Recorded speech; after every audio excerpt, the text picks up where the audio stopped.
There's never a time where you're done fighting. It's just prioritizing which issues you want to address. We are a first contact tribe, and so the structure of Mashpee has changed over time. In the early period, it started out as a plantation, and then progressed. 1763, it was transitioned over to an Indian district. Mashpee's written a lot of petitions. 1763, we actually sent a delegation over to England to petition King George III.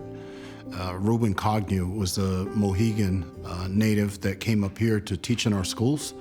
As an educated Native American, he helped us to frame a petition and traveled all the way over to England to deliver that to King George. He got the king's ear, and the petition successfully lobbied for a higher level of autonomy and self-governance.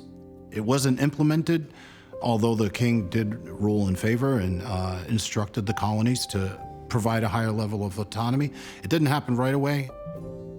The right to govern ourselves is the primary issue. We were trying to play by the rules imposed upon us, and yet we never got a fair shake.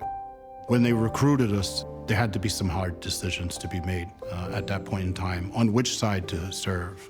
To go out and fight for your folks and your people and your lands is an honorable thing to do.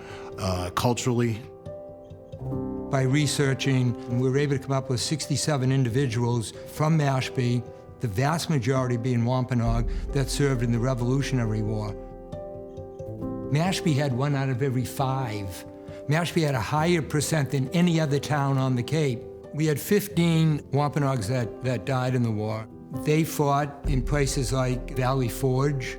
Isaac Wickham, he was in the Battle of Yorktown. So they played a major part throughout the war.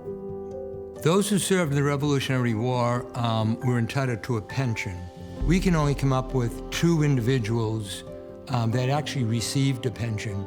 Many Wampanoags didn't know about it, didn't do the paperwork, could not obtain whites that would verify their actions. So what's very sad is the vast majority of Wampanoags did not receive a pension. Post-Revolutionary War, those things never really came to fruition.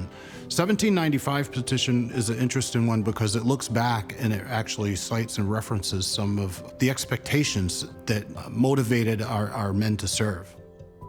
We fought with the understanding that everything that's captured in the Constitution and civil liberties and things of that nature, we thought those things were going to be extended to us. That's why we fought. And continued writing and lobbying for our self-governance and continued that fight. As Wampanoag people, when we understand the Revolutionary War, our youth benefit. When we truly understand what it means to petition a government, the crown at that, we are re-engaging our sovereignty. It's never gonna be unheard because there's always somebody else to tell, hey, this wasn't answered. We need answers. And our youth have to know that story. In honor of the 250th anniversary, we wanted to do something town-wide. So we put together a booklet that focused on those from Mashpee that served in the Revolutionary War, but in particular, the 15 Wampanoags that gave their life for their country. And so we wanted to involve young people, and then we also wanted to tie the younger students in, and we used the Weetamoo School at the tribal headquarters, and they did some different drawings for us. We just thought it was very important to involve the young people with this project. I believe that education is really important. We want our people to be educated, and having a foundation for kids to begin with a love of learning and a love of school and an understanding that they can fit in school, and that school doesn't have to be something that other people do. It doesn't have to be something that white people do, that it can be something that we as Wampanoag people fit into with our culture. Having our own school helps to create a more positive experience for people. We use Montessori pedagogy kind of in service to Wampanoag language and culture. Actually, we like to call our curriculum Wampasori instead of Montessori. The kids don't have to choose whether or not they're going to be students or Wampanoag, right? They can be both of those things at the same time, and they should be both of those things at the same time. kids and future generations are able to like untether from past trauma, from generational trauma. The kids that come to this school, they have a lot of really explicit cultural teachings. And so when we think about self-governance, like that to me is one of the most important things, is understanding our relationship to Mashpee. We are Mashpee Wampanoag.